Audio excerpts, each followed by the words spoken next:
Jeff Thomas. He spins out of a tackle and he gets across midfield. Great start for the Miami Hurricanes, who want to get Thomas involved early, and they have. That's a gain of 27. It's good coaching because they know Georgia Tech will play a little soft to the field, so they just a little ball fake, hold that linebacker, that second-level guy, and Perry, when he's on time, can deliver balls. Very good play. Dynamic receiver Jeff Thomas, the sophomore out of East St. Louis. And now Travis Homer.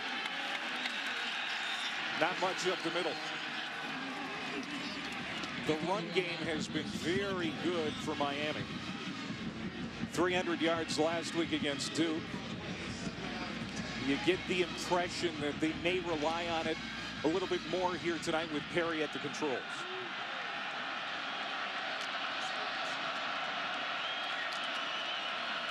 And they will run it again. And Georgia Tech making another nice play on Homer. It's Jalen Johnson. As we take a look at tonight's Chick-fil-A impact players. Yeah, I mean, for Georgia Tech's defense, it's got to be Henri Saint-Amour, especially coming up on this third down, a rush outside linebacker. And then a linebacker, Charlie Thomas. Use your speed sideline to sideline to run with this talented Miami offense and Miami offensively. Right now, third down, Brevin Jordan makes some plays and also opens some things up for Jeff Thomas, their slot receiver. Third down and a dozen. Perry finds Thomas again. That's another Miami first down.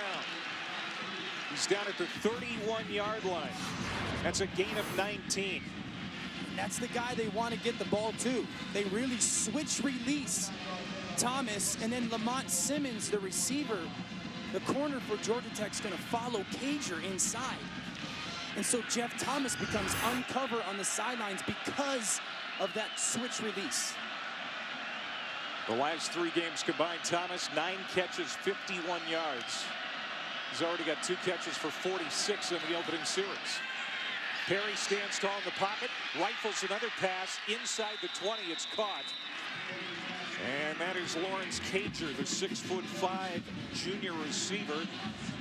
They'll move the chains again after that 14-yard pass play. And you can see the Miami offense the last few games. 39 total points, just 5 touchdowns. They've really struggled, but right now we're seeing a great first drive, mix, run, pass, and Perry is being very deliberate. Here's Homer. Look at a couple. You know, Dan, it's such an interesting situation here for Miami. We're in week 10 of the season. They're still waiting for a quarterback to emerge. Mark Richt reopening position battles at practice this week, especially at quarterback. And Thursday, just Thursday, it was announced that Perry would be the starter. So far, though, we're seeing some life in this offense. He should be their starter. He's at least going to be part of their future and part of the problem solving. And he started hot tonight, which is great to see for them. Here's DJ Dallas. That's going to be third down and about 6 coming up. There's Jalen Johnson again, the outside linebacker for Georgia Tech. It's been a really good year for the Georgia Tech defensive unit under Nate Woody, the new defensive coordinator. I'll try to get a stop here.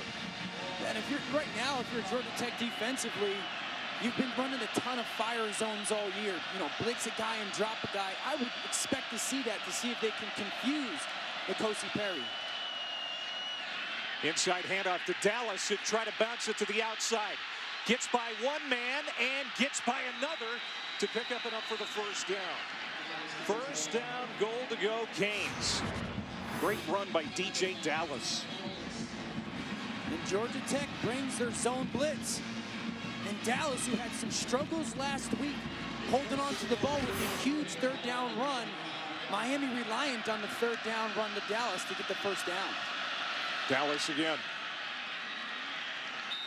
The sophomore coming off a career-high 124 yards rushing, including an 83-yard touchdown run last week against Duke. He also had a couple of critical fourth-quarter fumbles. Yeah, and you know, he reached out to Coach Rick, and Coach That's Not Me, and Coach Rick supported him, which for a young player is huge, and we're starting to see that support kind of breathe some confidence into Dallas.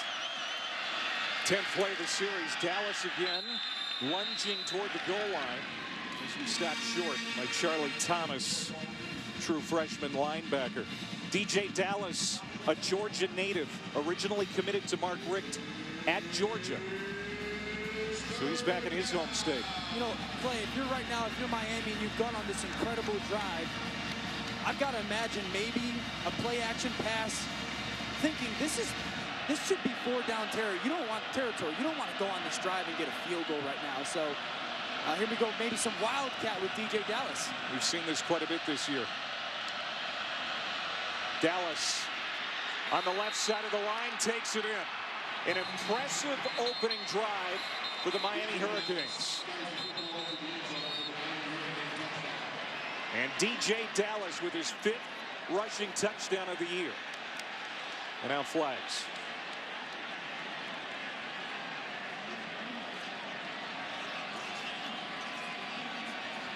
And our referee is Gary Patterson.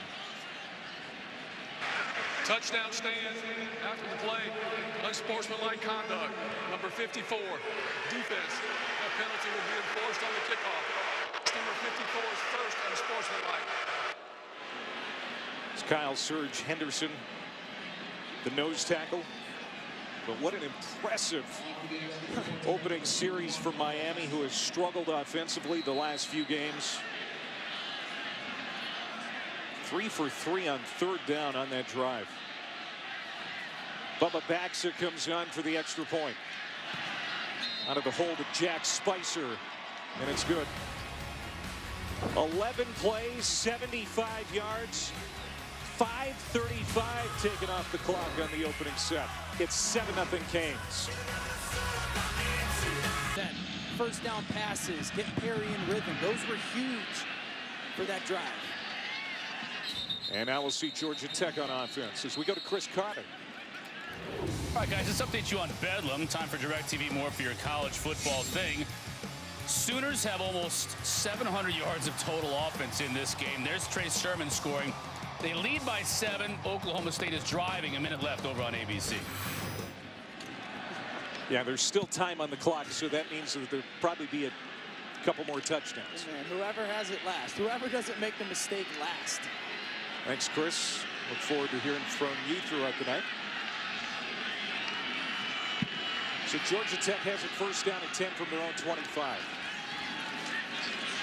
And this is Jerry Howard, the B-back, stepping out around the 30. TaQuon Marshall, the senior captain, senior out of Hamilton, Georgia, making his 20th career start here tonight. Last year he set school records for rushing yards by a Georgia Tech quarterback.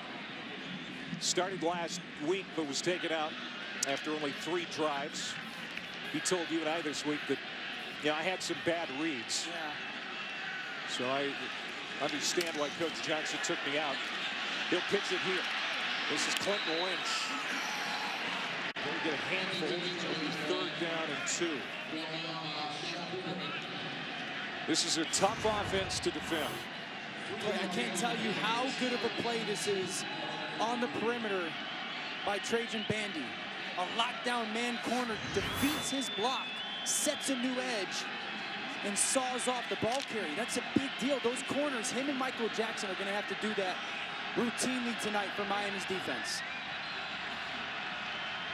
Miami's got the best 3rd down defense in the country. But Georgia Tech will get a first down with Jerry Howard. Let's take a look at the Chick-fil-A impact players. For Georgia Tech offensively, it's really got to be both of their what we call A-backs, or like slot receivers, Quay Searcy and Clinton Lynch.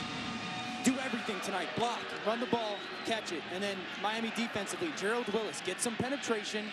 And I've already talked about Trajan Bandy, but Michael Jackson, those corners, set the edge outside. Marshall the pitch. Jerry Howard takes a shot at the 38-yard line.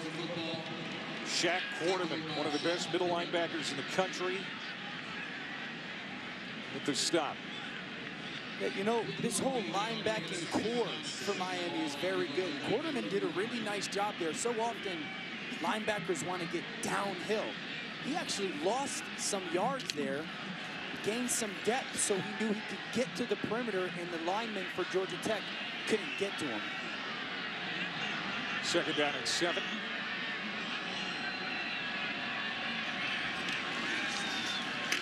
Toss it back. This is Nathan Cottrell with his first carry. And maybe a yard.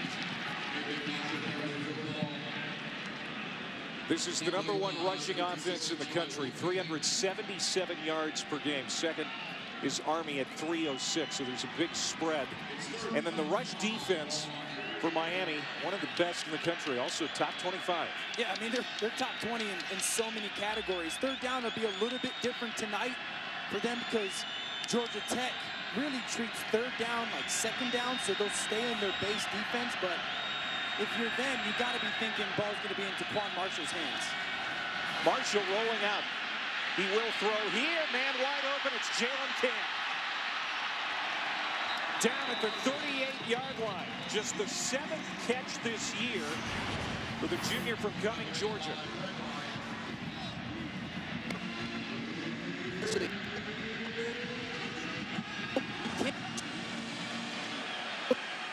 Miami, who are so enamored or consumed by the run, rightfully so. Really aggressive call by Paul Johnson to get that conversion.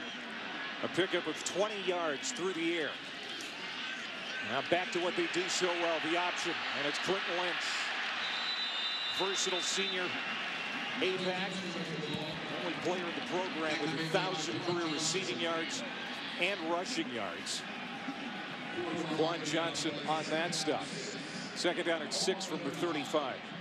And so far, Manny Diaz wants his defense to get the ball to the perimeter. He wants to take away the dive, take away the quarterback, force the pitch, and allow your athleticism and speed run sideline to sideline.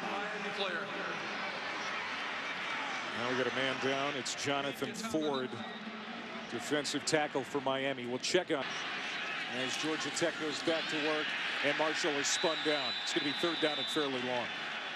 It's always special and important to honor those who have served our great nation and protected our freedom. My father, Lawrence, served in the Navy, and Clay, your father, Joe Matvick, who's up in Minnesota, served in the Army in Vietnam. Thank you, Joe, for all your sacrifices in raising a great person in Clay. And to all the veterans and everyone who's on active duty, thank you. Thank you, Paul. Yep. Where would we be without our dads? And where would we be, all of us, without the men and women who have served and are currently serving?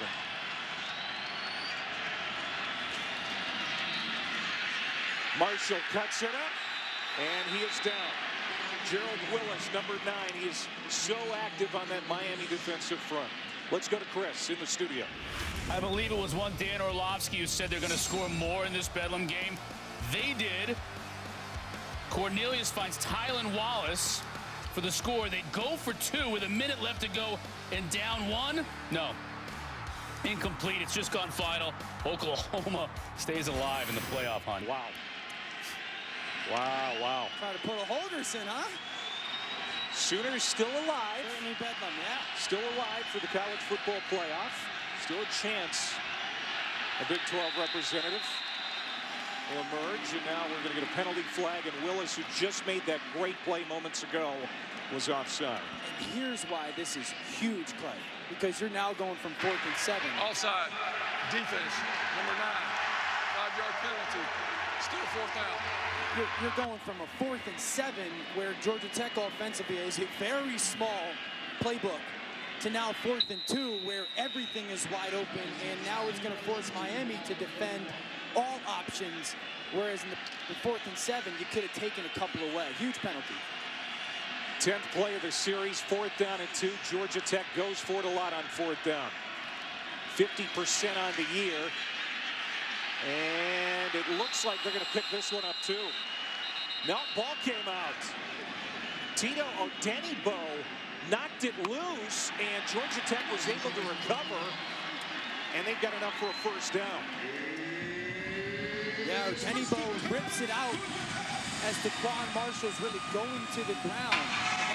But I'll go back to it. The penalty is what a force you the option, if you're Paul Johnson, to call that play and rely on your back or your quarterback to go get it. Odenigbo does a great job of ripping it out.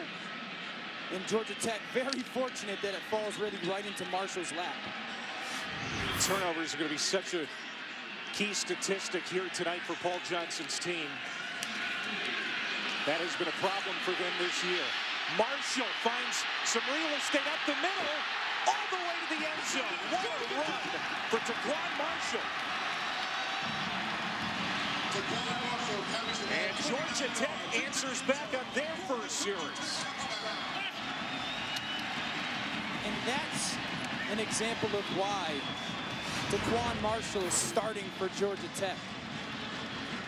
Kind of a little kickback, sprint option.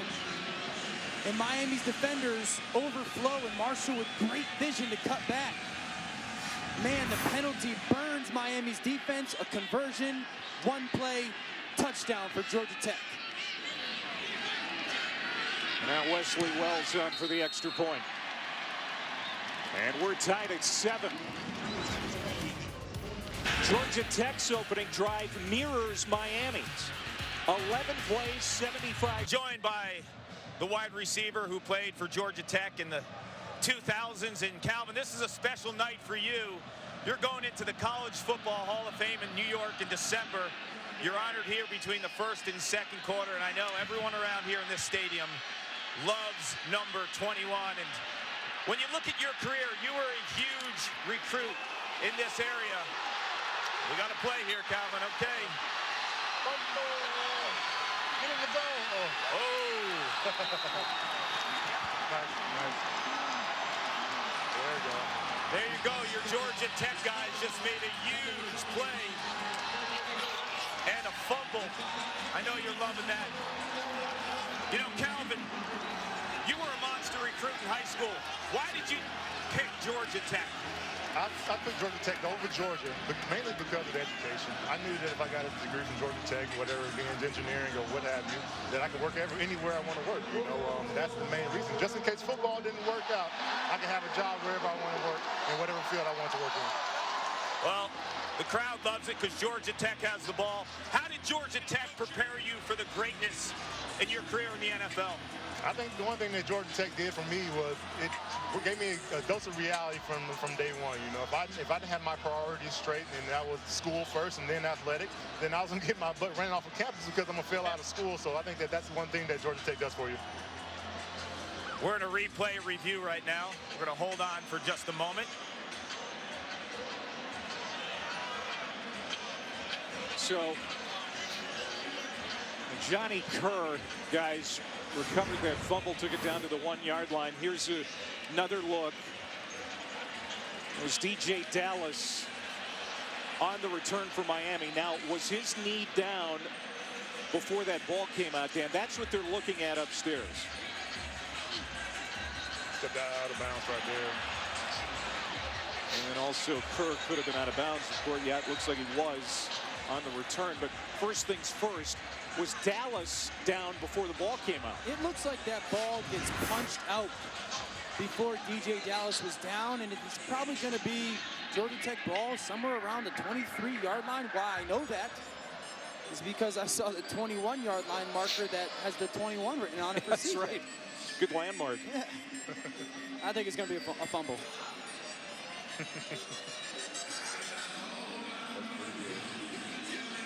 You know, Calvin's had so many great moments under the lights here in Atlanta in his college playing career. It's got to bring back great memories to be back here on a crisp Saturday night under the lights. We're going to continue our conversation with Calvin here in a minute as Larry Malum is our replay official, looking at that series of events upstairs.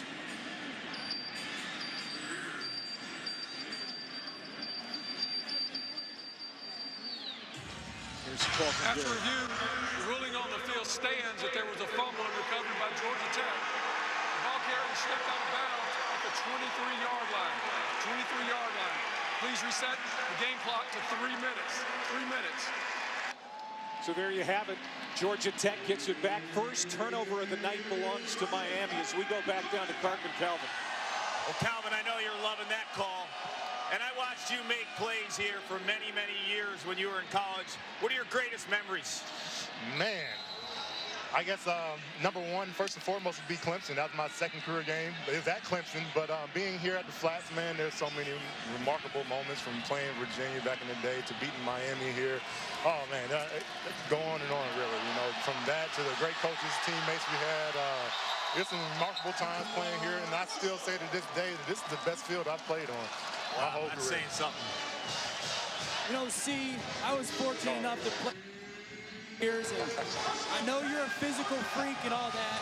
Congratulations on the Hall of Fame. I know you as a Hall of Fame guy and somebody with a Hall of Fame work ethic, and so I want to know, as you stand here today, a year or two removed from your incredible career in the NFL and post-college, what does it feel like to know that you're going into the College Football Hall of Fame? You know, one of the guys broke it down to me earlier, you know, the amount of people in the College Football Hall of Fame, like 5 million guys have played college football, maybe 1,000 people are in the Hall of Fame. If that number is somewhat correct, it's an absolute honor, and I'm thankful for Georgia Tech and the National Football Hall of Fame. Well, Calvin, thank you so much for your time, and congratulations. Amazing stuff. Thanks for having me. A Georgia Tech legend. He's in the College Football Hall of Fame, and someday he's going to be in Canton, too. Oh, man, he was the best, man, and I know I talked about his physical talents, but I'm telling you, the work ethic that Calvin had was the talent that was once a generation, but he had a work ethic like an undrafted free agent. He worked like he had to earn his spot every single day, and that's the thing that I will always remember the most about Calvin was his incredible work ethic and the integrity he has as a person. He's Dan Orlovsky. I'm Clay Mathick. Paul Carcaterra is down on the field as Georgia Tech is on the march at the 10-yard line. First down and 10. Into the first Miami turnover of the night. Here's Cottrell. And he'll be down at the 8. You know, Dan, we love to bust your chops and, you know, give it to you like guys do and spend so much time together. But I'll tell you, Calvin Johnson thinks the same way we all do. He said to me off camera, you were an incredible teammate, a spiritual leader in that. I played a bunch for the Lions and had a bunch of starts, and I made a conscious effort to force feed that guy the ball. He was the best option. So yeah, make a point of throwing the Megatron. Here's Marshall rolling out. He's looking good tonight. Lock it in, touchdown. Second score for TaQuon Marshall. And in approval, nodding his head, Calvin Johnson, as his Georgia Tech Yellow Jackets take their first lead of the night. Running the quarterback for Georgia Tech is obviously something they always do, but down in the red zone, it's a focus of theirs. And Marshall again with the fake toss, but I love the fact that Jordan Mason, the B-back, is out in front blocking for his quarterback. So Paul Johnson right now, play calling wise, is a little bit ahead of Miami, and TaQuon Marshall, execution wise, is fantastic.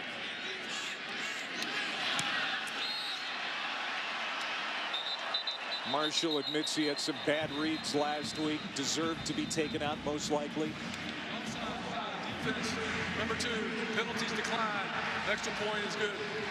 But so far he's made all the right reads. Miami's 9th turnover in the last 5 games.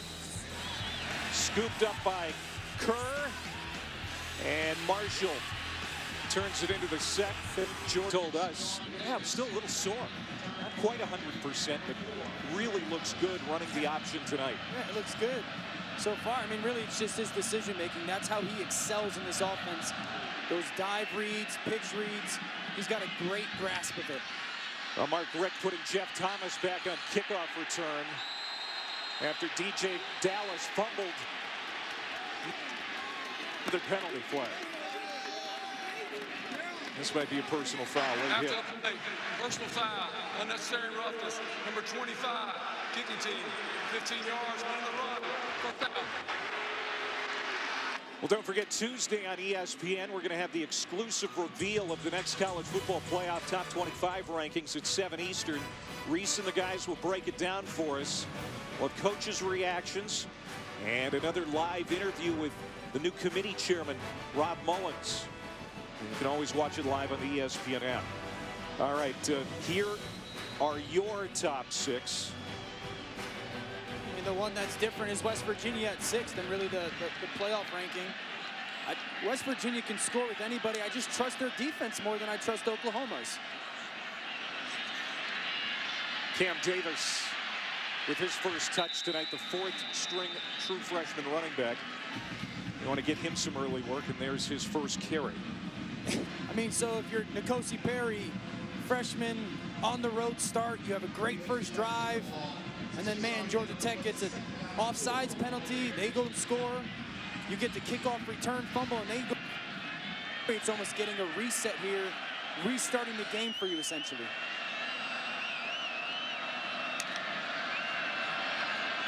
Second down at 4.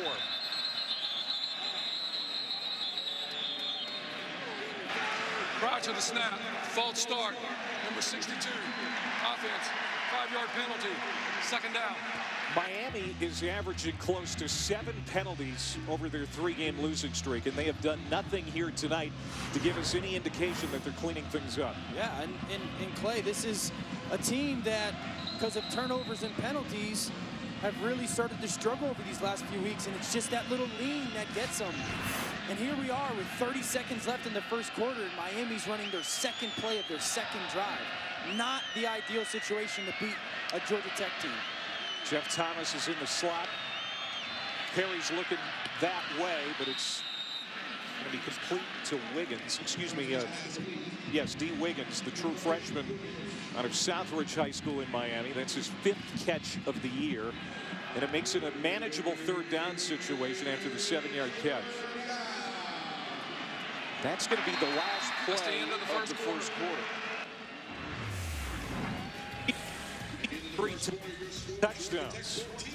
But Georgia lead after 15 minutes thanks to a DJ Dallas fumble. And Georgia Stadium, he's in the class of 2018 for the College Football Hall of Fame. It's great chatting with him and catching up with Megatron, your old teammate. Yeah, very deserving. He's one of the all-time best on and off the field. All right, so Miami, 3rd down and 2 to start the second quarter. They're down 7. N'Kosi Perry gives it to Cam Davis, nowhere to go.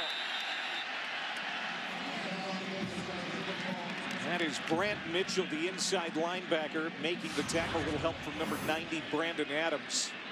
It's 4th down. And it's really a run stunt. They cross-dog both linebackers, Mitchell and David Curry, switch responsibilities, and that's what allows Brant Mitchell to undercut that run as Miami play going for it on their own end. Well, they know possessions are going to be at a premium tonight because of time of possession excellence of Georgia Tech. And they get the first down with Trayon Gray. You know, we talked with Mark Richt this week, and he said that going for it on 4th down, especially near midfield, was going to be in the offing. It's a smart call. And really what they did is they brought one of their swing tackles, Zalante Hillary, in as an extra tight end, and he collapses the whole right side of that line. Mark Richt being aggressive because, like you said, Clay, they know possessions are huge. Still only in their second. Yeah, you punted away to them, and they could put your offense in the freezer for the better part of a quarter. This will be a couple of yards from Travis Homer. You wonder when we're going to see the next DJ Dallas appearance. The running back now has 3 turnovers in the last 2 quarters. And in this game, in this situation, playing this kind of offense, you probably can't risk it, right? As good of a player as he is, you can't risk putting him on the field. Perry's complete to Jeff Thomas again. It's going to be 3rd and 3 after that pickup of 5. Perry hasn't had an incompletion yet. Coming into the night, just 52% completed passes this year. It's been huge because this is what has afforded them to be good on 3rd down so far tonight, is those completions. Lamont Simmons is down for Georgia Tech.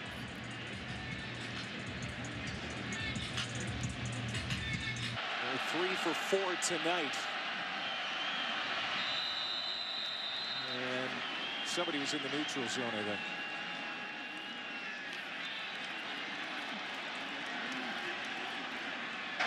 False start, number 74. Offense, 5-yard penalty. Still third down. Boy, that's a big penalty against Tyler Gauthier, making his 23rd straight start at center tonight for Miami.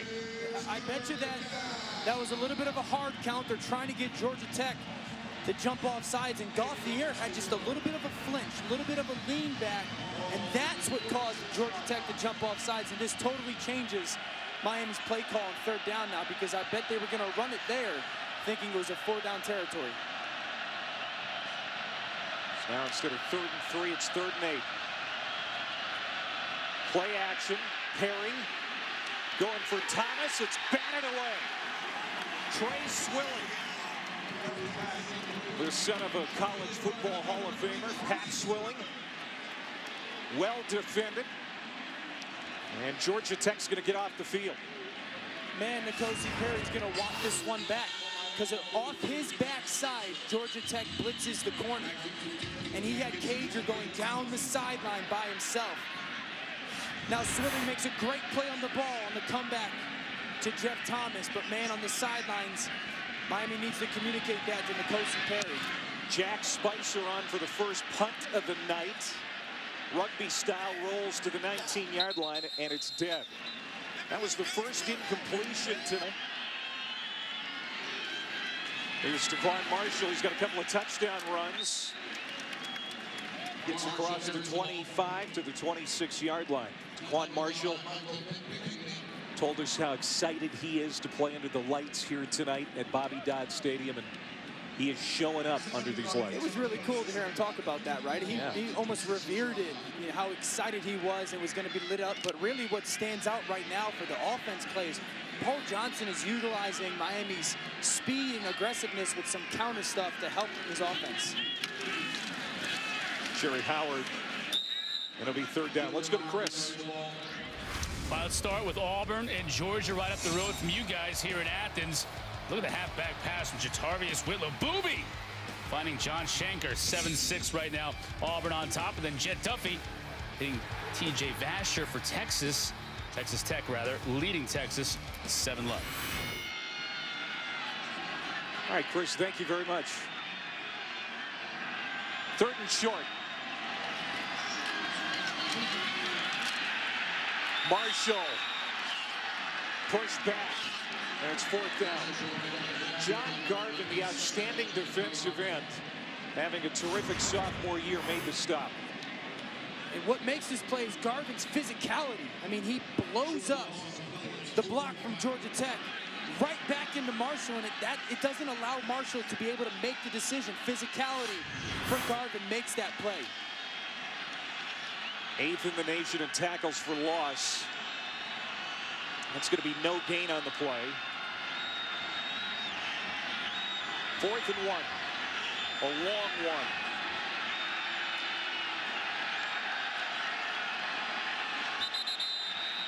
They're going to call timeout. Timeout. Paul Johnson, the dean of ACC coaches, matching wits with defensive coordinator Manny Diaz of Miami tonight. And they're both fantastic at what they do. Paul Johnson, an innovator and great feel for his offense, and Manny Diaz's defense has played really good. And, you know, the interesting play, he switches up his defense a little bit for this Georgia Tech offense. So Johnson is going to bring out Presley Harvin, the punter. He should rank 1st in the conference with a 45-yard average. He's one of the best kickers in the country, but that's only his 22nd punt of the year. A 52-yard kick that time. We'll kick off your Week 10 with Sunday NFL Countdown. One-on-one with Aaron Darnold, NFL's best defensive player, who shares his secrets to sacking the quarterback. Plus, 9 months after the Super Bowl, the stories of a magical night in Philadelphia that has filled the maternity wards with babies named Nick, Carson, and even Lily. Sunday NFL Countdown at 10 a.m. on ESPN. First 3 and out of the game for either team. Georgia Tech punts. Miami's got it at the 20.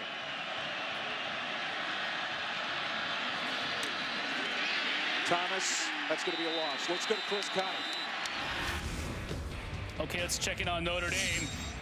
We're in the green shamrock unis. Brandon Wimbush in for Ian Book. Great catch in the back corner of the end zone by Alize Mack.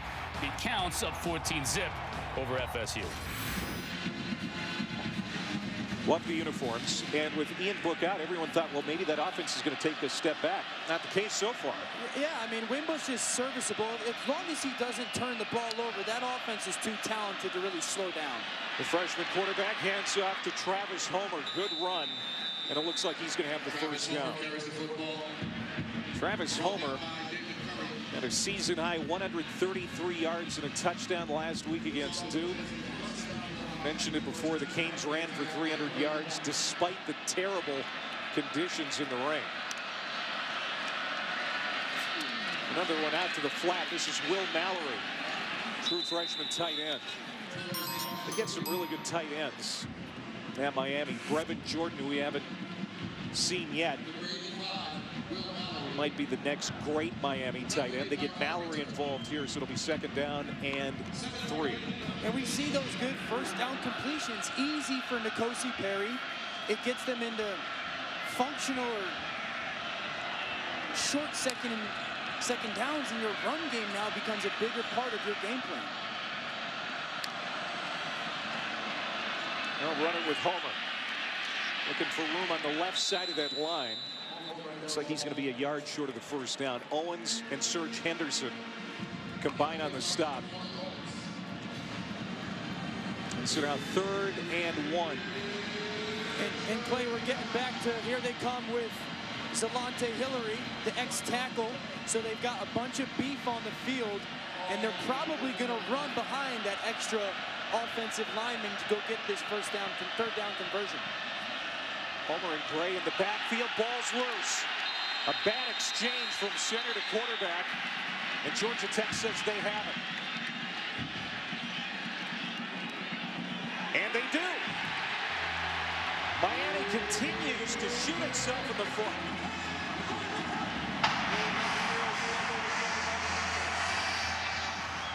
Charlie Thomas, the true freshman linebacker, with the fumble recovery. And it's the fundamentals, Clay. One of the first things you're taught as a quarterback. Get that snap and bring it to your belly, especially when you're reversing out. And that's what N'Kosi Perry didn't do. He's reversing out, trying to get that ball to his back, and he's got to make sure to secure the ball to his belly on the simple parts, the simple plays, Clay. The small things for quarterback player add up, and Perry with just a young mistake. And now Miami gives Georgia Tech a short field. TaQuon Marshall going back to work with this triple option offense. And it's Jordan Mason on the pitch. So 2 turnovers here tonight. And we still have close to 8 minutes to go before halftime. Yeah, Miami killing themselves. I mean, that's been the story for a couple weeks. Too many turnovers. And you don't want to ever turn the ball over, but when you're on the road, when things aren't going well against a team like this, Georgia Tech, who averages 38 minutes a game of possession, you're making it almost impossible to win. And came in +3 in turnover margin. They're losing that battle tonight. Gentlemen, I'm watching Parker Braun, and they're having success running to the left side of the line, number 75 in white. And he's got a nasty streak. On the sideline, he's intense. When we spoke to Paul Johnson yesterday, he says he has that nasty streak in him. It reminds him of Shaq Mason, who plays for the New England Patriots and played at Georgia Tech. And I know, Dan, you think this guy's got NFL potential. Oh, yeah. I mean, you talk about firing off the ball with a flat back and wanting to hurt somebody. That's Parker Braun. We saw him in the Louisville game, and he was just dominant that night. The whole offense was. Now we're going to get a timeout called by Georgia Tech. That's their 3rd and final timeout. This is their 2nd time they've taken over. This option offense throws at defenses. Paul Johnson is out of timeouts. And out of that timeout, 3rd down and 5.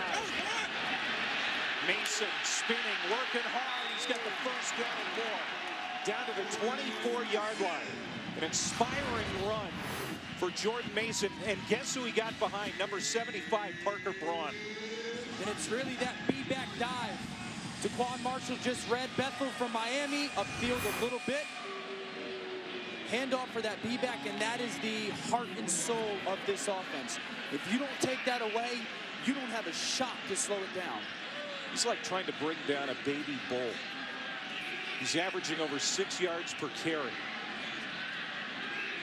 Georgia Tech on the move. Marshall sprinting out. Looking for real estate on the left side. Nothing there. Michael Pinckney having another all-conference type year. Number 56, a weak side linebacker, stretching Georgia Tech out to the sideline. You talked about that before. The more they can get Tech to do that, the better for the Canes. Listen, Pinckney's having an all-conference night. He's been all over the field, sideline to sideline right now, but that's the goal for them tonight, Clay, is allow the ball to get out to the perimeter and let the Canes run. Use our speed to get out there and make some tackles. This is the best defense Georgia Tech has seen since the Clemson game, week 4. Clay Searcy on the pitch, nothing. And that is Shaq Quarterman with another tackle. So now 3rd down and long for Georgia Tech at the 25. And that right there is a perfect example of how the corners from Miami have to play tonight. Michael Jackson, who's usually an outside corner, is in the slot. He sets the edge on the block from Georgia Tech and Cottrell. That forces the ball back up inside, and then the Miami defenders can run and make some plays. 3rd tackle for Quarterman.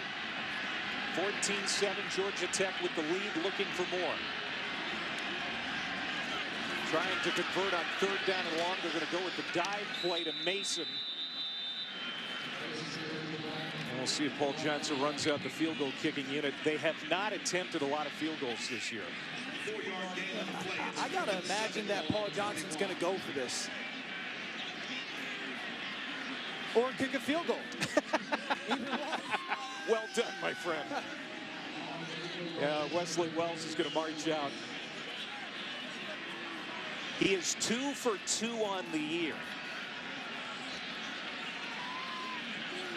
2 for 2 for his career. He's a true freshman. Took over midseason after Sean Davis and Brenton King were struggling. This is a 38-yard attempt. He got it. And Georgia at historic Grant Field, Bobby Dodd Stadium in Atlanta. And the crowd has not been disappointed. Georgia Tech taking advantage of some Miami mistakes. Yeah, neither has the team, right? I mean, the team's given the crowd something to cheer for. And this is a team that had a rough start to their season, Clay. And they've really gotten hot over the last 5 weeks, 6 weeks, and they're playing very good, inspired football tonight against, obviously, a team in Miami that right now is reeling. Jeff Thomas from the 5. Thomas up the middle. Gets to the outside, and there's a lot of running room. To midfield. And forced out inside Georgia Tech territory at the 43-yard line. Sunday NFL Countdown at 10 a.m. Eastern on ESPN. We're going to go one-on-one with Aaron Darnold. Our Monday Night Football matchup has Saquon Barkley and the Giants in San Francisco to take on the 49ers at 8:15. We're going to see what Nick Mullins can do for an encore. Yeah, I mean, what he did last week. Listen, Nick Mullins is a kid undrafted. Late draft picks or undrafted kids in the NFL, you get one shot. You get one opportunity, and you have to become obsessed with being prepared for that opportunity. And that's what stood out last week about Mullins. So kudos for him for taking advantage of that literally one shot he was going to get. Perry wants to take a shot on 1st down, looking for Cager. Broken up by Swilling. Trey Swilling with another terrific play in the Georgia Tech secondary. Miami gets aggressive on 1st down. It's a nice route by Cager. Big fella, you're 6'5". Go up, catch that ball at the high point, and Swilling has no chance to knock it down. And that's one of the things for Miami, Clay, in their offense. Help your young quarterback out. Go make that play, Cager. Swilling has taken one off the hands of Thomas, and now Cager.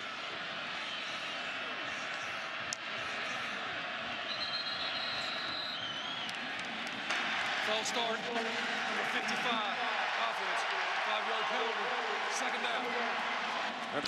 All right, Chris, we'll see it a little bit. Fourth Miami false start tonight, Dano. Yeah, I mean, it's simple. Stop beating yourself. Give yourself a chance. Jeff Thomas gave this offense great field position on the kick return. And now Brevin Jordan trying to get a chunk of it back. Gets inside the 35, but there are markers on the field again.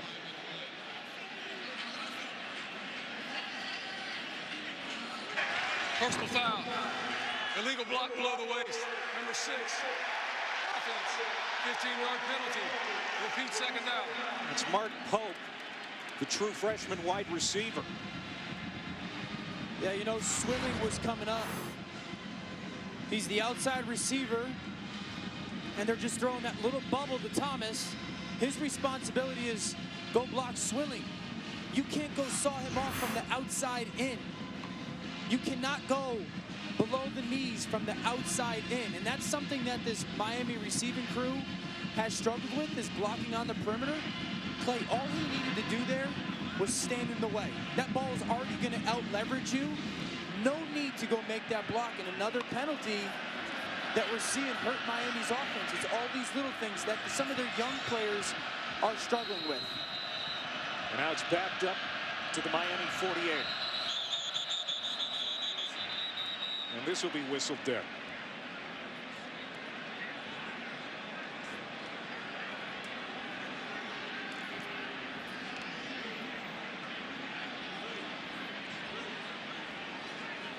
They got the spot wrong. And what I mean, but when I say you can't go from the outside in, is Pope came from the outside. Pope comes from the outside, back in towards the ball, and hits him below the knees. That's illegal. They went the wrong way with the ball. Now, the 15-yard walk-off puts it at the 38-yard line. That's where it should be. Well, you've got the call for second and to North Carolina, right? Yeah, second and 27, we'll call it.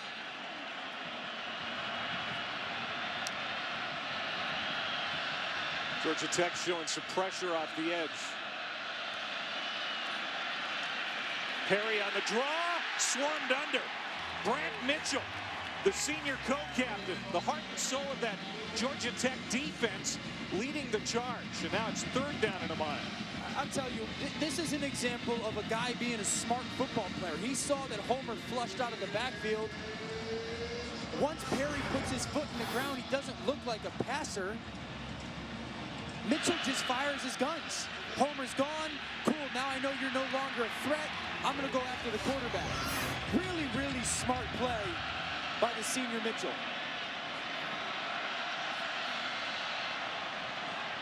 On this current drive, Miami has gone a negative 22 yards, and now they need a timeout. Why would you call timeout there? It's third and 30 yards. What's another 5 yards? Save that timeout.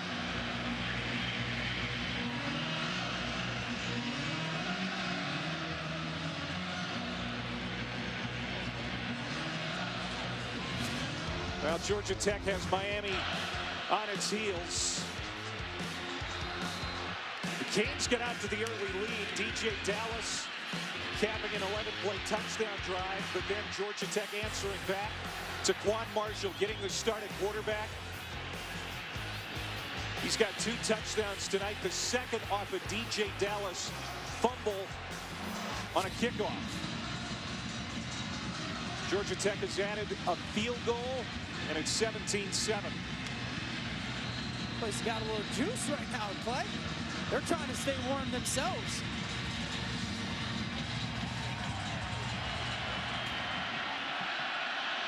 Winner is bowl eligible. Perry needs the 43-yard line. He'll get it in the hands of his best receiver, Jeff Thomas. And Miami's going to have to punt. Johnson and Mitchell making the tackle. And defensive coordinator Nate Woody Has done a really good job with this unit. He's able to get his guys off the field. Second Miami punt as Wanye Thomas, the rookie out of Niceville, Florida, is back to return. This is Jack Spicer. And that kick hit a body. That might be another turnover. Nope. Miami's got it back. It hit Nathan Cutler. Covered by the kicking team. First down, Miami.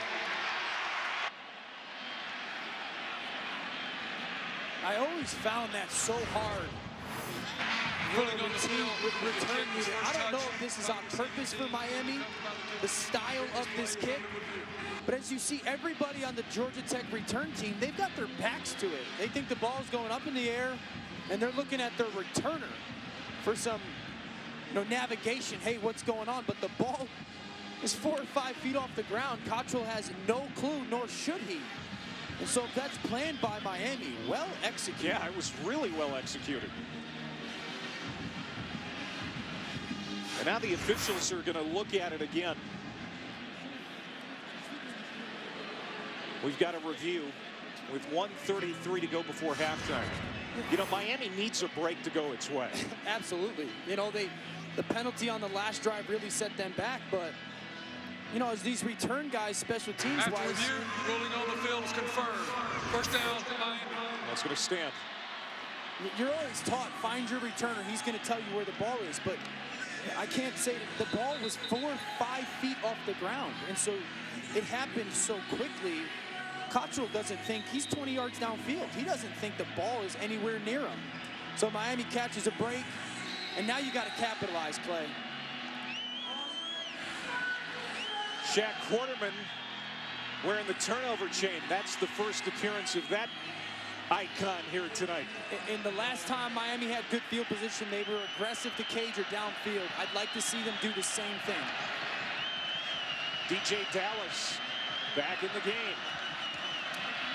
Nkosi Perry hit, gets out of a tackle, and takes it inside the 25-yard line to the 22. Grant Mitchell had him wrapped up. Couldn't bring him down. And they wanted to take a shot to Cager, but their center, Gauthier, gets whooped. And what a play by Nkosi Perry, turning a bad play into a good one. Dallas is going to be cut down by Charlie Thomas. Third down. As we're under a minute to go before half. And Miami wants to spend another timeout before this 3rd down and 2. And now Dallas is limping to the Miami sideline. Well, it's been a tough night for DJ. Defense has given up a little bit more. The turnover margin's huge, so this team is trying to regain some of that special stuff they had early on in that 17 season. Cam Davis. Touchdown, Miami. 22 yards for the rookie. First career touchdown for Davis. And that's a great run by Cam Davis. But make no mistake, that touchdown is Nkosi Perry's. He avoids the sack, gets a huge run into that manageable 3rd down to allow that play call. A great play by the freshman on the road gets Miami on the board. And Bubba Baxa knocks on the extra point. And so we said turnovers were going to be a key statistic here tonight. It is playing out that way. Miami now with 7 points off turnovers. Georgia Tech 10 points off Miami turnovers tonight. They've both been big, but it really comes down to Kenny Cooper climbing to the 2nd level right there to allow that touchdown from Cam Davis to happen. So, that's something for Miami's offensive line. This is their 3rd straight week playing together, that group of 5. And really, the fact that they were able to climb to the 2nd level and make that block is huge for Cam Davis.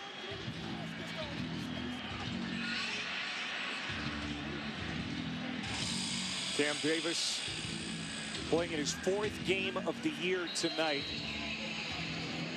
So they could still redshirt him, but you get the impression that they like him a lot and may need him down the stretch here. Based on what we just saw, he's a nice weapon to have. Absolutely. And that's what Miami has, though, right? They've got plenty of weapons. It's just about doing the little things together. Georgia Tech will get it back here with not a lot of time to work with. Wanye Thomas trying to give the Yellow Jackets good field position. He'll get to the 25. Still on his feet, now down at the 26. So 40 seconds on the clock. Georgia Tech is out of timeouts.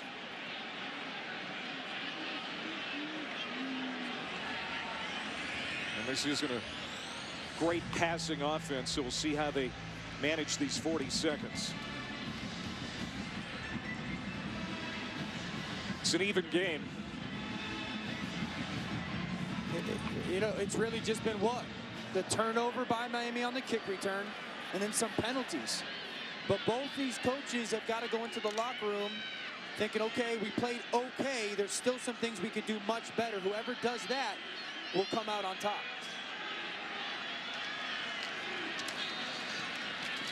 TaQuon Marshall, his 11th carry of the night. He's got a couple of touchdowns. And Georgia Tech will have one more play, most likely. They may elect not to run a play. Going to take it to the locker room. And Georgia Tech will have the football to start the second half. They lead it by 3. And Georgia Tech perfect this season when leading at the half. Miami, a couple of games under 500 when trailing at the break. 17-14, the score coming up. Been +3 on the year in the turnover margin category. And Georgia Tech will have the football to start the second half. Wanye Thomas standing at the Georgia Tech goal line. As Bubba Baxa puts it in play. It is Thomas on the return across the 20. Hit. Gets away from a tackler. Trying to get to the corner. And he's down at the 27-yard line as we go down to Paul Carcaterra. He's been ripping the ball. That's what Mark Rick told me about N'Kosi Perry in this first half. He's 9 of 11, and he's really happy with his redshirt freshman quarterback. He just said they're not getting a ton of opportunities because of some of those turnovers, and Georgia Tech can milk the clock. And guys, I know you mentioned earlier about that rugby-style punt. That was intentional, and he said one of the benefits of that rugby-style punt is it can create a turnover. It can hit the opposing team, and for Miami, they benefited from it. And Georgia Tech really struggled on that last defensive drive for Miami in that second half, which allowed the Canes to get another score. Great report. There you go. It was an intentional play, and it worked out for the Canes. Yeah, I mean, it gets them right back in the game. I mean, it's huge. So credit Miami and their special team staff. They're giving it a shot. It's almost like an onside kick, right? You could surprise a team with it. And now, start of the second half, their defense makes a huge tackle for loss and really sets Georgia Tech behind the sticks. And there's another tackle for loss. No, they got the pitch away. Great fake. They got me on that one. Clinton Lynch. Get it to the 29. Michael Jackson on that tackle. What that relationship with the backs on the pitch, from the quarterback to the A-back, there's so much trust there. And that was late, but it was perfect. Yeah, and a big part of it is it's almost like a pass. You really want to throw it out in front, accurate. It is, in a way, a completion for this offense. Michael Jackson for the Miami defense, a great job there. Now, if you're Georgia Tech 3rd and 9, look for them to use one of those counter play action plays that they were successful with in the first half. And completed one pass tonight. Trying here. TaQuon Marshall in trouble. And he's going to throw it away. They hit a 20-yarder in the first quarter. Incomplete here. It's 4th down. Marshall slow to get up, but he does. Miami dials up the pressure on third down. Redwine comes off the edge and flushes Marshall out of that pocket. A great job of him of making the smart play of getting it out of hands, but man, he takes a shot from big Gerald Willis right there. Miami, what a great start to this second half defensively. Tackle for loss, tackle on the edge, pressure on the quarterback. You can see that Marshall wanted the penalty. Booming punt for Presley Harvin. And Thomas muffs it. Recovered by Georgia Tech. Wanye Thomas recovers at the 10-yard line. Another special teams game for Miami. If you're Mark Richt, you've got to be sick. There's got to be a guy in your team that you can trust. And Jeff Thomas is that guy, such a dynamic player. I'll tell you, some of those punts that really get the turnover, they're spinning so hard, that's a tough catch. When that punt gets turned over, it looked like it jumped on Thomas. And like you said, Clay, man, another special teams turnover for Miami sets this Georgia Tech offense in great field position. How about Wanye Thomas, the true freshman, just pushing Jeff Thomas away like a rag doll to recover that.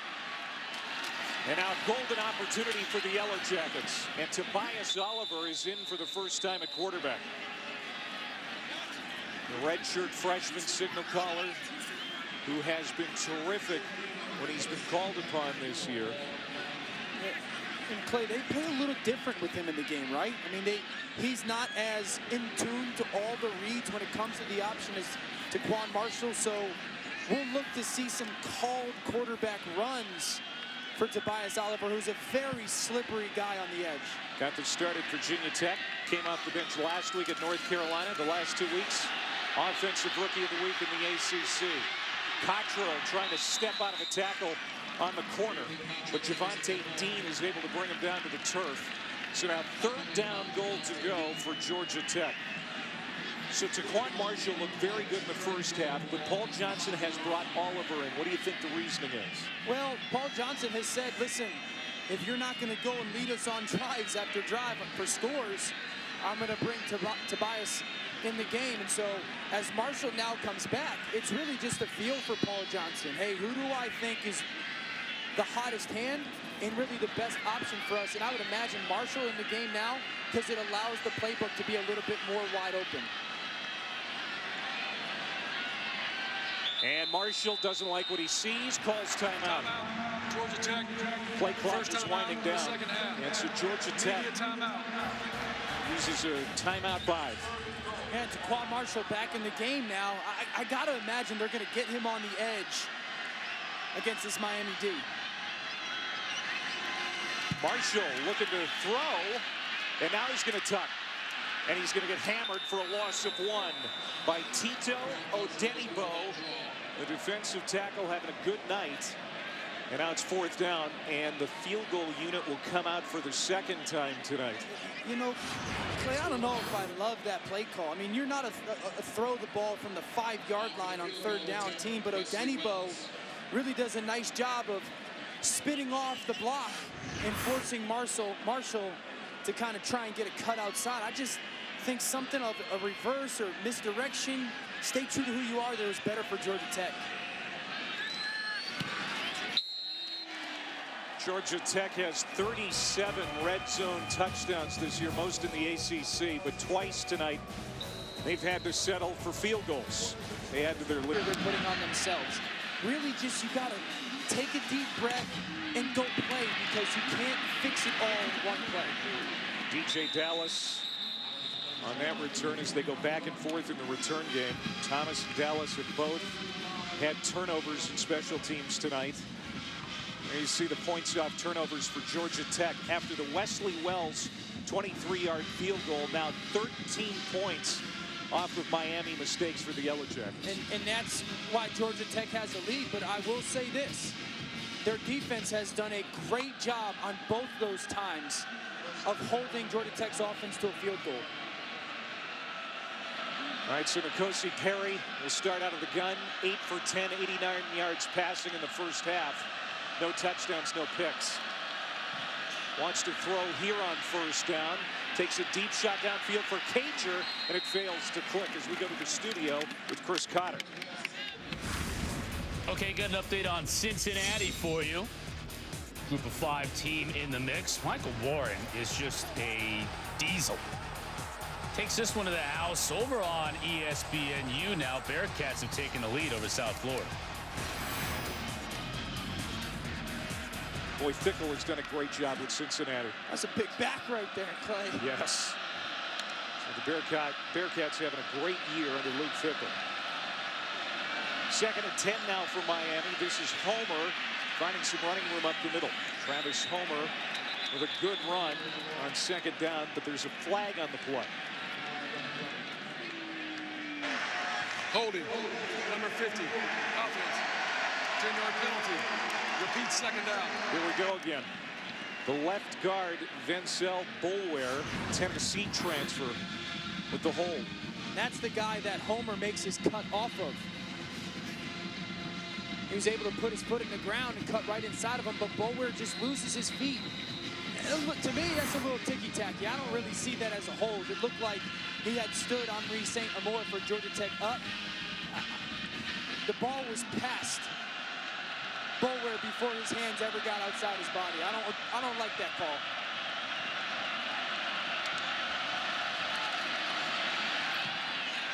In the flat, it's Homer.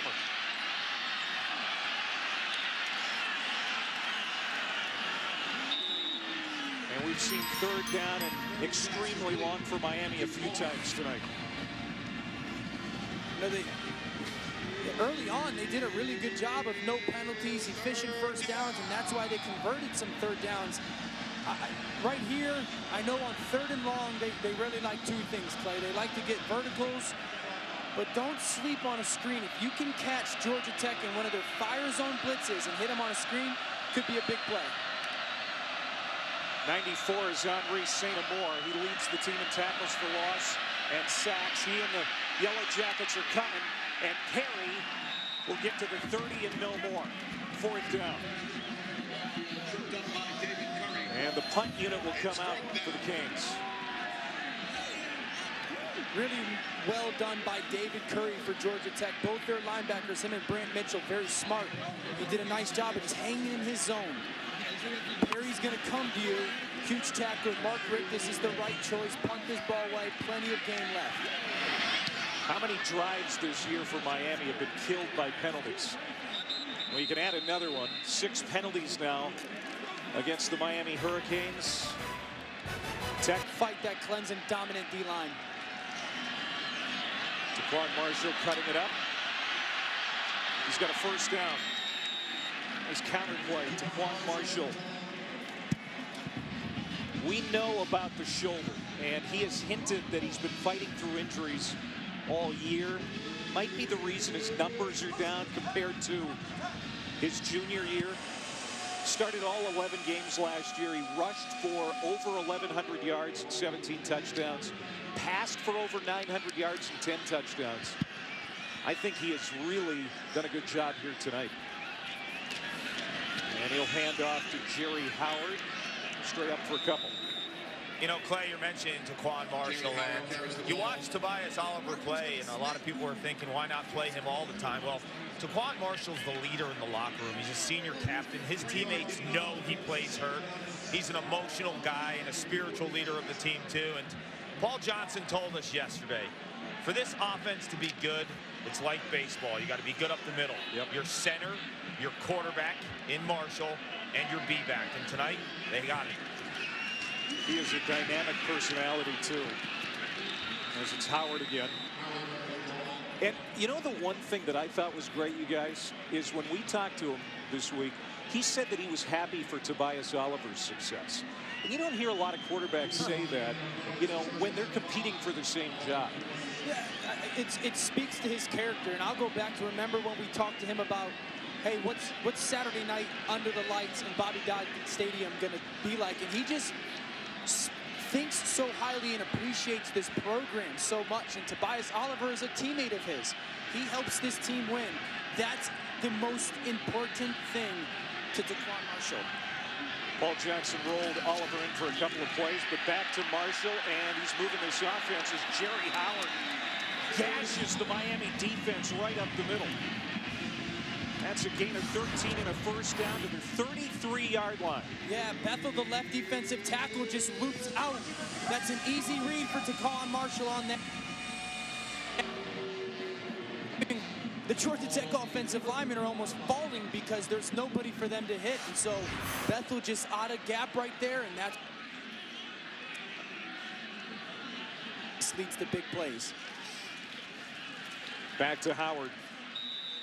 You know, the B-backs, Mason and Howard, as Clark was talking about, they're part of being solid up the middle as Georgia Tech is. And they have done a great job filling in for Kervonte Benson, out for the year with a knee injury. He was a 1,000-yard rusher last year, got hurt early in the season. And these two have really stepped up. They're the heart and soul, really. I mean, a lot of the quarterback, the attention goes to the quarterback, and rightfully so. But really, a big part of this offense starts with that dive, and you need the back to be physical and aggressive downhill. And this time, TaQuon Marshall is spun down after he keeps it. It's Gerald Willis, big number 9. One of the best three-technique players in the country. You know, when Gerald Willis plays one-on-one ball, he is a twitchy athlete, and he just beats the block and is on top of TaQuon Marshall so quickly that the decision for him to make pitch-wise is impossible. So Willis is a guy incredibly athletic, and when he's playing at a high level and one-on-one ball, he's almost unblockable. Gerald Willis came into the night leading the ACC in tackles for loss. And now Marshall's going to the end zone. Has Brad Stewart. Touchdown. Boy, they don't throw often, but when they do, it's usually a big play, and they hit here. Second touchdown catch of the year for Brad Stewart. Brad Stewart's the guy that they trust. Just an inside release, seam up to the post, and go up and make the catch. But Paul Johnson again uses misdirection to get some distance for TaQuon Marshall away from the line of scrimmage, and that's what afforded that throw. Bad eyes by Bandy. TaQuon Marshall on the edge. A great route by Brad Stewart, and man, this Georgia Tech offense, when it's rolling and clicking like this, tough to stop. Back-to-back scoring drives for Georgia Tech. A 7-play, 62-yard drive here in 3.5 minutes, and it's Stewart with his second touchdown. Georgia Tech. Miami will have it at the 24 as we go back to the studio and Chris Cotter. They can't run the ball. Stanford taking on Oregon State. Bryce Love. That's a huge hole right there. And a nice move on the safety. Forget about it. 28 yards. Cardinal up 7-0 in the first quarter. Here's an update on BC Boston, on BC and Clemson. Tigers up 13-7 midway through the second quarter over on ABC, Clay. And Clemson clinched the ACC Atlantic with a win tonight. The ACC Coastal has been a mess this year. Miami was predicted to win it. They're in jeopardy of losing their 4th in a row here tonight. They can't get out of their own way. Another false start. Number 78, offense. 5-yard penalty, first down. That's their 5th false start penalty this evening. And the real unfortunate part of this is he's a senior. St. Louis is a senior for this football team, a very young, skilled football team, and you've got a freshman on the road who's playing his guts out at the quarterback position. Somebody on this Miami offense has got to help him out and stop with the silly stuff. Now Georgia Tech can pin their ears back and come at Perry if he decides to throw. They won't. They're going to run it with Cam Davis. Good pursuit by Serge Henderson. Number 54, flexing and posing. Say no to crack. Go, big fella. Pull it up. You know, I'll go back to it, though, Clay. I mean, St. Louis, the left tackle's a senior. Jones, left guard, senior. Gauthier, the center, a senior. There's got to be some leadership on this offense right now in this situation. Enough with the penalties. Safe pass to Davis. Just nowhere to go. Punished along the sideline by Tariq Carpenter. And this Miami offense looking for answers. Another third down and long. And Carpenter can come downhill, but that play was made by Jalen Johnson out on the perimeter, holding up his block and allowing Carpenter to come down. And now Nate Woody, the Georgia Tech defensive coordinator, he's probably on the sideline giddy because third and long, they're going to come with some kind of zone pressure. Usually it involves both those linebackers to try to confuse N'Kosi Perry. So for Miami's offense, find a screen. Three receivers to the near side. Perry, man wide open. Jeff Thomas, and they've got a first down. That was the kind of play that they completed on the opening series where they scored. You hit it exactly right. Georgia Tech plays a little bit inverted Tampa 2. And Thomas is the outside receiver, and he sits in what everybody knows is that honey hole or that hole shot because the safety played so high, the corner leaked inside underneath. Beautiful read by N'Kosi Perry. 6 catches for 74 yards for Thomas now. They're going to go short to Travis Homer. And they get into Georgia Tech territory. I think N'Kosi Perry has taken some steps in the right direction for the quarterback situation at Miami.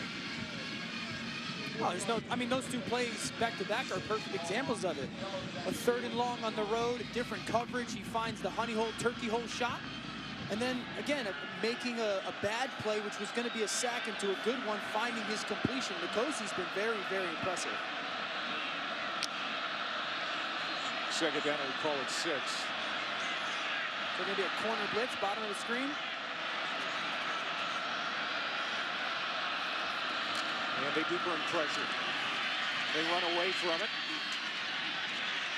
And stacked up is Homer, about 3 yards shy of the line to gain. Jalen Johnson and Tariq Carpenter. A strong safety coming up to make the hit. And now another big third down for the Miami Hurricanes. Really good job by Perry there at the line of scrimmage, seeing that pressure running away. I got to imagine that they're going to stick with their run game here on third and short. This has got to feel like 4-down territory for Miami. They fake the jet sweep. Homer is hit in the backfield and spun down. And that allows you to be a loss on the play. Antoine Owens and Desmond Branch. Number 99 getting in there. That's the 4th tackle for loss for the Yellow Jackets. And the punting unit's going to have to come out again. Clay, watch him get off the cut block. He gets cut. He's getting up as he's going down. And he's able to get Homer to really have to change direction. A brilliant play by Branch, and it forces this Miami punt on the Georgia Tech side of the field. Younger brother of Alan Branch, who won a couple of Super Bowl rings with the Patriots. So Miami can't sustain the drive. And Stewart calls for the fair catch. Yellow Jackets arriving at the 15. Stewart thought that he was bumped. Well, Sports Center tonight after Cal USC on ESPN with Stan and Neal. Herbie and Chris Fowler reveal their top 4 plus Tua's incredible season. Take it inside the numbers. Plus, Woj and Stephen A. Smith on the Jimmy Butler trade. Minnesota finally pulled the trigger on something. Sports Center after Pac-12 football on ESPN and the ESPN app. They've been talking about trading him since before the start of the season. They're all in. They got their triplets now. They fake the toss. It's TaQuon Marshall doing what he does best. First down. It's a gain of 12 on first down. Let's go back to the touchdown that made this 27-14. The last drive for Georgia Tech. It's really bad eyes by Jaquan Johnson at the safety position. He falls in love with where TaQuon Marshall's going. He gets himself out of position, and this was the one thing that Manny Diaz, the defensive coordinator for Miami, said couldn't happen. We could not give up plus 25-yard touchdowns. That's 2 of them tonight for Georgia Tech's offense, Clay. Jordan Mason on that carry. And Miami, the offense has become anemic again. I used that word at the top of the broadcast, and it's really the word that comes to mind. 2 possessions here in the second half. They both resulted in punts. Yeah, and it's, you know, when your defense gives up a play like that, it's so paramount for you guys to try and respond and say, don't worry, we're going to keep ourselves in this game. And so as a defensive coordinator, Manny Diaz, the pressure's on right now to get a huge stop because your offense is struggling and you've given up some big plays. Cottrell, full bore on that pitch, and he's going to be a little shy of the first down marker. Diaz, when we sat down with him last night, I think he said it best with this Georgia Tech offense, when you prepare for them, has boogeyman potential, meaning that a lot of these guys get spooked up. And, you know, I think what happened there, Dan and Clay, so much attention on that triple option that they can hit you with those strikes through the air. But and Georgia Tech was superb in that. Wear on you and wear on you and wear on you, and then you have bad discipline, and they hit you with the big plays, and that's been the story so far tonight. TaQuon Marshall dives ahead for the first down. And now the clock is really on Georgia Tech's side. They have been winning time of possession again here tonight. 24 and change to 20-42 for Miami. TaQuon Marshall, you see his numbers.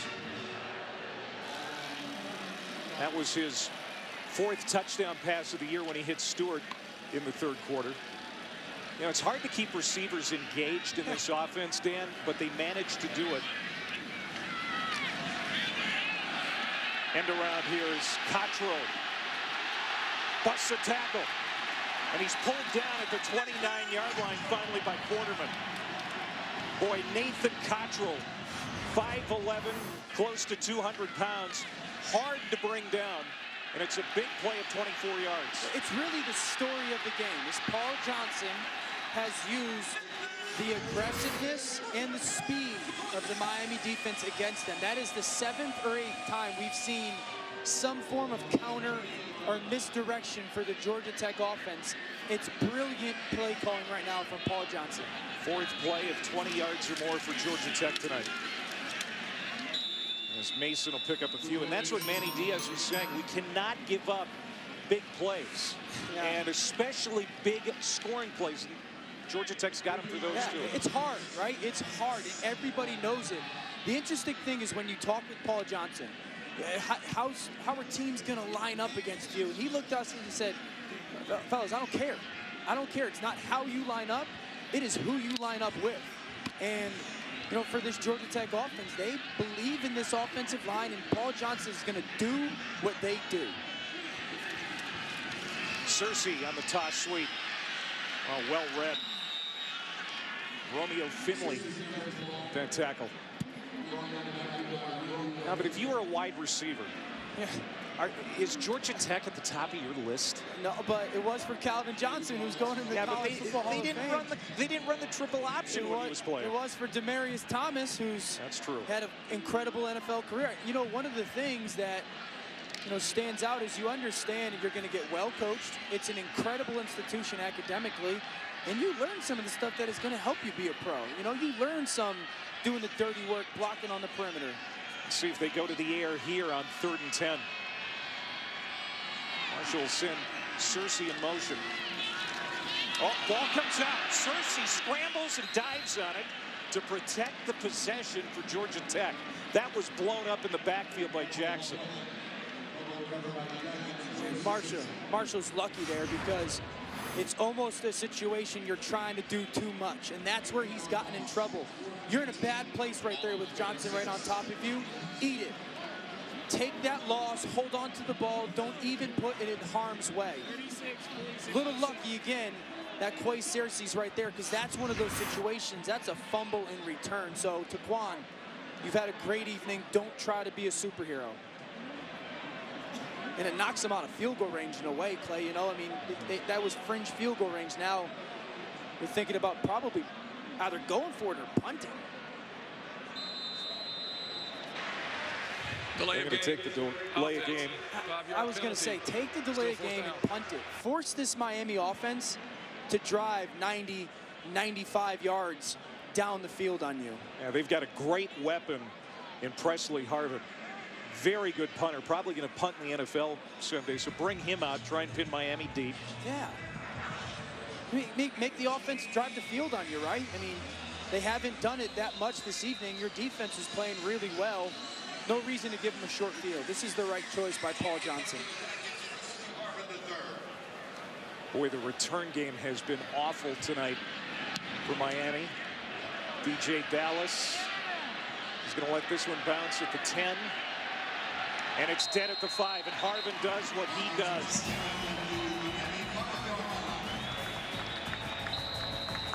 (27-14). We had Pitt last week, and they're playing really, really good football. Beat Virginia Tech handily today. Good run for Cam Davis. He has been one of the bright spots in this Miami offense tonight. The true freshman running back rips off 17 and gives the Canes some breathing room. He's probably earned some more carries. He gets on the edge and follows his big guard. Navon Donaldson gets them out of the hole, and this really now is a must-score drive for Miami. Really good start.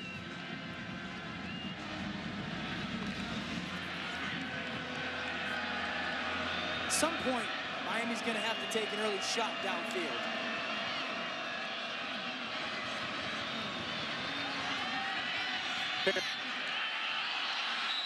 Should have been caught. Let's go to Chris Cotter. Update on Texas out in Lubbock. Sam Ellinger here. Without Colin Johnson in this game, leaning on Devin Duvernay. Rewards him for it, 24-10 in the third. All right, thanks, Chris. Well, Mark Richt's play calling, one of the biggest complaints in the last few weeks from the angry fans. What have you noticed here tonight about it, Dan? It's been a little bit more of the same. You know, they've got such a young group. I think there's more opportunities for them to help their young kids out, motion them, use stacks, different formations. They're very stationary before the snap. And really, if you're not using pre-snap motions and jet sweeps and different formations, you're behind the times. And so they need to get in touch with that a little bit. The media asked him this week, you know, do you have any plans to hand over play calling to someone else? And he said, no, not right now. Yeah, I'd say this, Mark Richt, incredible principal, probably not equipped to be a teacher right now. You know, he needs to be the guy to overlook everything. They've got to hire somebody who really is on the cutting edge of offensive innovation. 3rd and 10, Perry steps out of the pocket to avoid the rush and runs his way to a first down. N'Kosi Perry, of the two Miami quarterbacks, not considered to be the better runner, but he looks just fine there. Gets to the 35 and moves the chains. He's been their 3rd down conversion. They've run that play where they go 2-by-2, switch release the receivers 3 times tonight, and really smart by Perry, seeing everyone drop and scramble for the 3rd down, but a lot of pressure on the young quarterback to continue to convert 3rd and longs. Perry wants to throw again on 1st down. Coming back to the ball, Thomas. And it's incomplete. We have not seen Malik Rozier here tonight.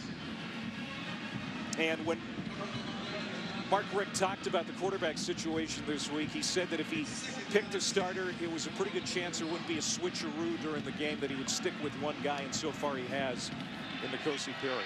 And he should. He's played really well tonight. He hasn't had any help. We just saw another drop. So Perry's got a very bright future if he continues to develop and grow.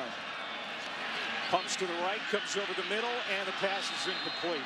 3rd down. You know, field level, gentlemen, I'm going to be honest with you. I think N'Kosi Perry is the least of the worries of this Miami offense. Dan, you mentioned opening up the playbook and getting creative. Mark Richt told me at halftime that N'Kosi Perry is sipping it in. And let me tell you, field level too, he's had some drops. Some guys really haven't stepped up the way that we thought. I mean, one, for instance, Brevin Jordan, the freshman tight end, the top-rated freshman tight end in America. He's been quiet all night, and some of these other guys aren't really supporting Perry. Yeah, we haven't seen a catch from Jordan. He's in the slot at the bottom of your screen. Perry over the middle. It's caught. Nice grab by D. Wiggins. That's one of the better plays tonight for this offense. It's a gain of 24. They're in Georgia Tech territory again. Great shot by Perry. Wraps right around Curry, the linebacker, and Wiggins. What I love is the placement of the ball. Down low where Wiggins could go down, be protected, secure the catch. And again, N'Kosi Perry with a huge third down conversion.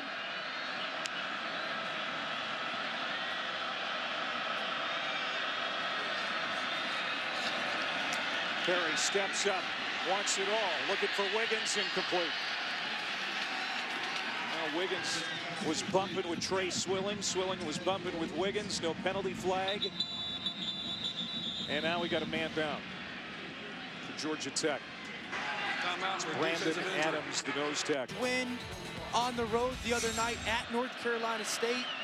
And so that will be a good challenge for Pitt, but they control their own destiny. Miami's got it in Georgia Tech territory. Down 13. Second down and 10. Ninth play of the series. N'Kosi Perry. Chase from behind. Gets away. On the run. Incomplete. Jalen Johnson was in hot pursuit. The outside linebacker for the Yellow Jackets has been very good tonight. He stood out on special teams the last 3 years. Now starting as a senior, and he's fourth on the team in tackles. And Clay, he's probably their best blitzer on this defense that is a blitz-happy defense. And really the movement post-snap from the D-line and backers is something that Miami's offensive line has really struggled with tonight. You got to think some pressure here, and I'll go back to it. Miami loves screens. See if you can get Homer on one. Perry trying to do it himself again, and he does. First down, Miami. He has kept the drive alive twice now, this time with a 15-yard gallop. You're going to tell me that this is a freshman? I mean, how many times has N'Kosi Perry done this tonight? A little stab move to make Mitchell miss. But watch the end of the run, Clay. Watch the excitement and the emotion that he shows. This kid's trying to will this team to win. And now he's trying to get a throw to the end zone. Incomplete. We're able to get a hand on it. Tariq Carpenter got a piece of it. He's got him on the sideline, just a little bit more air, a little bit more touch over Carpenter is going to get that completion. That's one of the things for quarterbacks. It doesn't matter if you can make all the throws, make the appropriate throw. That one just needed a little bit more trajectory and tempo. You'll have a completion. Perry now 13 of 22 for 151. Going back to the ground with Travis Homer.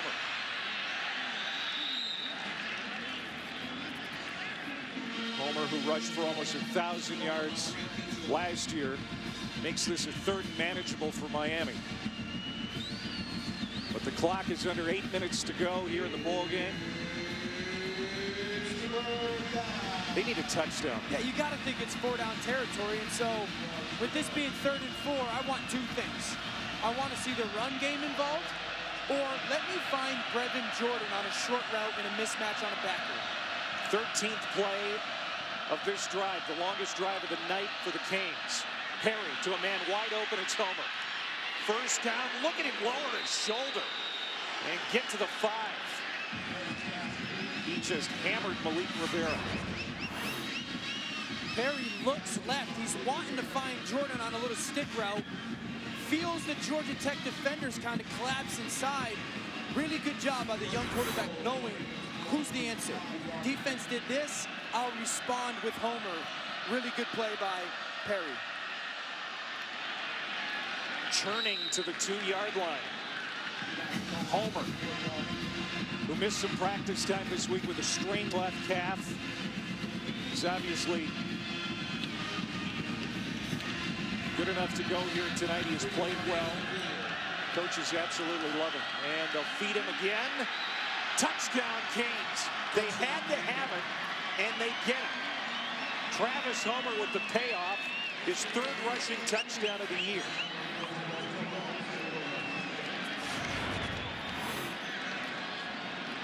play, they do the hard part. They go on the 95-yard drive.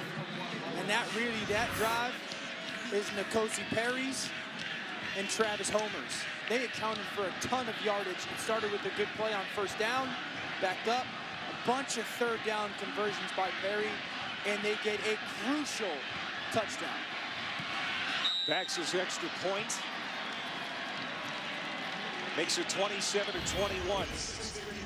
15 plays, 95 points of the second half for the Hurricanes.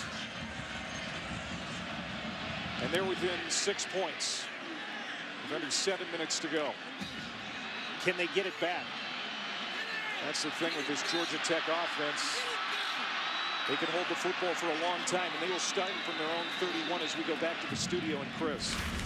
All right, guys, just up the road from you a little bit, between the hedges in Athens, DeAndre Swift. Yeah, once he gets into that second level, speaking of Swift, he's gone. Over on ESPN, Dogs already headed to the SEC championship game, looking pretty good against Auburn. Meanwhile, LSU bouncing back from that loss last week on the SEC network up on Arkansas. Chris, thank you. The game's decided by one possession. Miami 1-2, Georgia Tech 0-1. And it's a one-possession game right now as the Yellow Jackets go back to work with TaQuon Marshall running this triple option offense. And right now for Miami, defensively and as the clock ticks, Manny Diaz is going to have to, split the line of being aggressive and trying to force some pressure on Georgia Tech, but also protecting yourself against being vulnerable to the big play.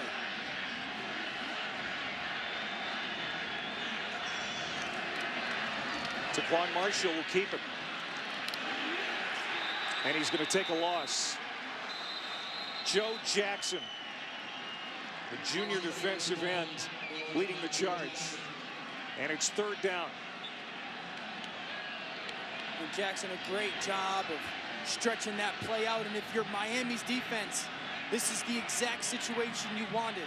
Get Georgia Tech into a little bit of a third and long where they're uncomfortable. Big thing, eye discipline here on third down. If you're Miami, trust what your coaches have taught you in Georgia Tech. I look for them to keep the ball on the ground, maybe in some form of a reverse. They're going to throw it. Marshall, his fourth pass of the night, and it's on target. He finds Jalen Camp at the 43 of Miami. Third completion tonight for TaQuon Marshall.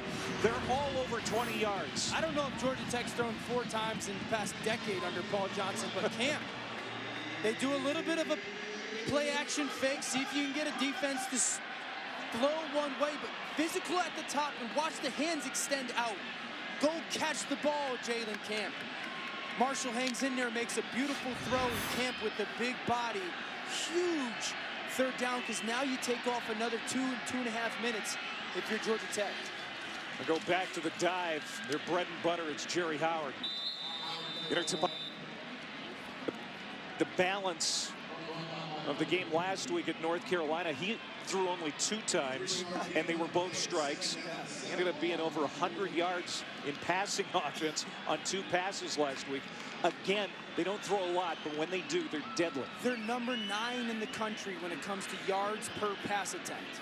I'll say that again. Georgia Tech, number 9 in America, yards per attempt. So no, they don't do it a lot, but they do it very efficiently and well, and we've seen that consistently tonight in a great call, gutsy call by Paul Johnson.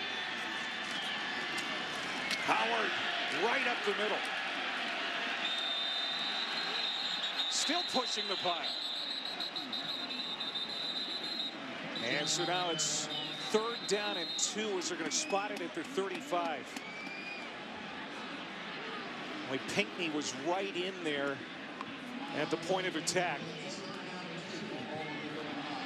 And the Miami defense this year on third down has been terrific. First in the country. They need a stop here. Well, they've been remarkable, and they've really stressed it, but you're playing a team that they don't believe this is third down, Georgia Tech. Offensively, this is second down to them because they go for it so much on 4th down. And so big here, try and get some penetration. Willis, can you find a way to penetrate up the middle? It'll be Marshall on the keep. He's got the first down. And now Georgia Tech will be able to burn a lot of clock.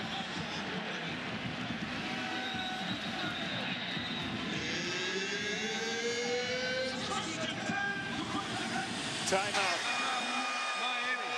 Manny Diaz and the Miami defense need to talk. 2:57 to go. Zion Williamson is a man-child for Duke. All right, so Georgia Tech maybe 3 minutes and 1 second away from winning this football game and giving Miami its 4th straight loss. First down and 10 from the 31.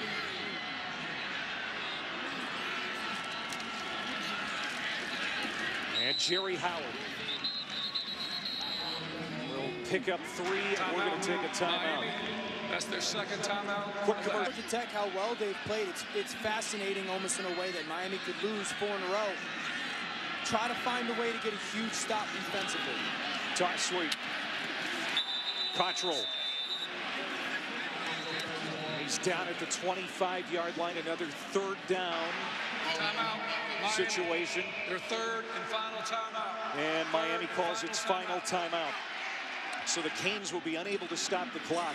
And like you said, 3rd down situations for Georgia Tech aren't like normal 3rd down situations for other teams. Yeah, this is going to be a 100% 4th down territory for this Georgia Tech offense, unless something catastrophic happens. But, you know, Miami's defense getting to the sideline, having the conversation to talk with Manny Diaz. I wonder why Coach Rick called the timeout there. I mean, Cottrell goes out of bounds, so the clock should stop. But they have a chance to talk. Hey, how do we want to really play this? You've got to think of what is the best defensive call against the totality of what Georgia Tech offers you offensively, and allowing those backers to run a little bit. I back up my linebackers a yard or something to make sure they can get to the perimeter and try to find some tackles out on the edges. 8 for 14 tonight on 3rd down. Searcy in motion. Handoff inside. It's Howard. First down, Georgia Tech. And now Miami won't be able to stop the clock. You know, we talk about doing your job on defense. Gerald Willis, the All-American defensive tackle. His job, tackle that B-back. He runs right by Jerry Howard. Because the stress that this offense always gives you, it makes you try and go make the play. I want to be the guy.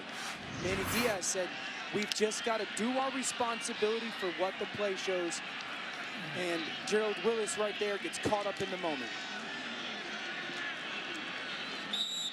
Georgia Tech has 226 rushing yards tonight. Well below their season average. So you'd think, well, Miami's going to have a great shot to win this football game, but it's been the mistakes by Miami, the turnovers, the penalties, and also the big plays that Georgia Tech has hit in the passing game. And you hit it. You hit it. Yes, Miami has made some mistakes, but unless you capitalize on those mistakes, it's almost like they don't happen. And so credit Georgia Tech for taking advantage of the mistakes and also making plays. They made plays when they needed. We just saw a huge conversion of Jalen Camp on 3rd down. They made plays to go win this football game. And now Paul Johnson wants to use one of his 2 remaining timeouts with a minute and a half to go. He was down at Georgia Southern. He said no one wanted to play them after the month of October because the option was in full swing. To be the case this year for them. Yeah, they're hitting on all cylinders with this offense. So hard to stop. And TaQuon Marshall has taken virtually every snap tonight. Tobias Oliver came in for a couple of plays. But it has been the TaQuon Marshall show, and you got to really tip your hat to the senior. Yeah, not only is he fun to talk to when we have the chance, he's a lot of fun to play. I mean, people at home, when we think of quarterback play, we love, and listen, I played it. I was as a statue as there is in the pocket. I was not the athlete, but there is a beauty. There is a beauty in watching TaQuon Marshall operate this offense and all the decisions that he has to make. And the big thing, he protected the football tonight. Yep, no turnovers tonight for Georgia Tech. In the second half.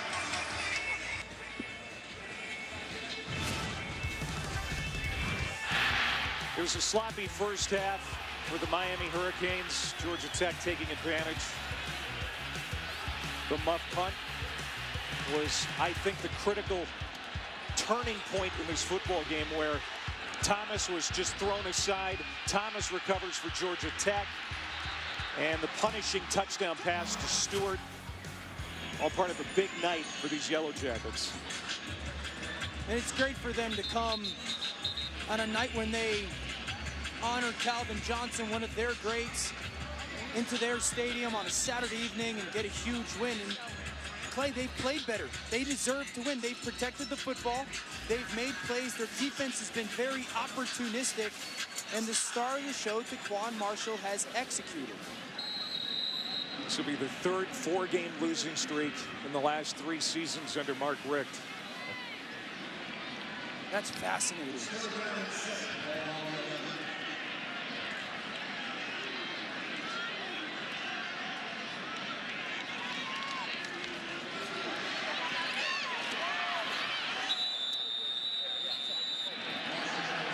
And Georgia Tech's going to be able to take a knee.